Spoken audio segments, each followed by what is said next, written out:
Hi traders, I am sure यहाँ पे बहुत लोग मार्केट में एंट्री करते होंगे ये सोच के कि मैं स्टॉक में करीब 5 साल या 10 साल या 15 साल के लिए इन्वेस्टेड रहना चाहता हूं, पर वो इन्वेस्टेड नहीं रह पाते। उसके कुछ रीजंस यहाँ पे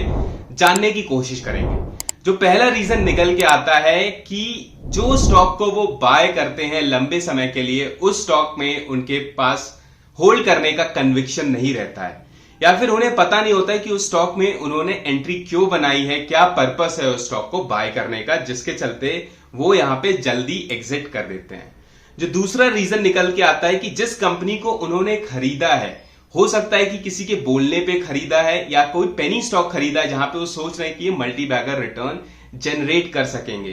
तो ट्रेडर्स, अगर आप गुड फंडामेंटल्स कंपनी को बाय करते हैं, हाई पेडिग्री कंपनी को बाय करते हैं, जो जिसके की फाइनेंशियल स्ट्रांग हो, और यहां पे प्रॉफिट देखना बहुत जरूरी है, जहां पे आपको प्रॉफिट में अच्छी खासी ग्रोथ दिखाई पड़ रही है क्वार्टर ऑन क्वार्टर बेसिस पे और ईयर ऑन ईयर बेसिस पे, तो अगर आपके पास ऐसी कंपनी है तो आप होल्ड कर पाएंगे। अगर आप ऐसी कंपनीज में इन्वेस्ट नहीं कर रहे हैं तो हो सकता है ये भी एक रीजन है जहां से मार्केट से लोग निकलते हुए दिखाई पड़ रहे हैं।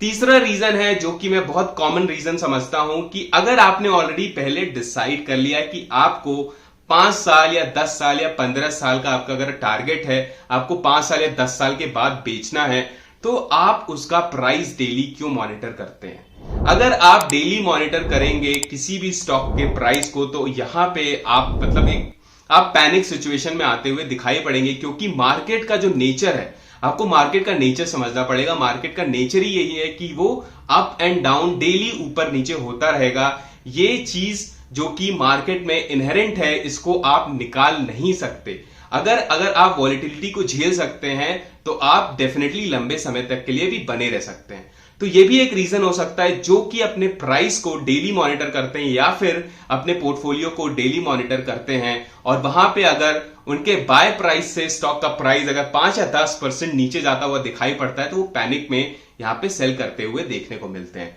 जब आपने ऑलरेडी सोच लिया कि आप इसको 5 साल के लिए होल्ड कर रहे हैं, तो आप रिव्यू करिए, क्वार्टर बेसिस पे रिव्यू करिए, देखिए कि कंपनी कैसा परफॉर्म कर रही है क्वार्टर बेसिस पे।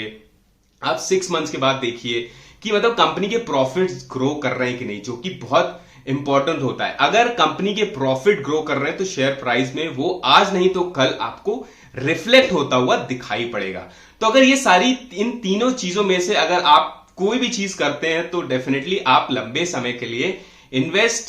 इन्वेस्टेड नहीं रह सकते हैं, या फिर आपको बहुत ही प्रॉब्लम होगी लंबे समय के लिए इन्वेस्टेड रहने के लिए।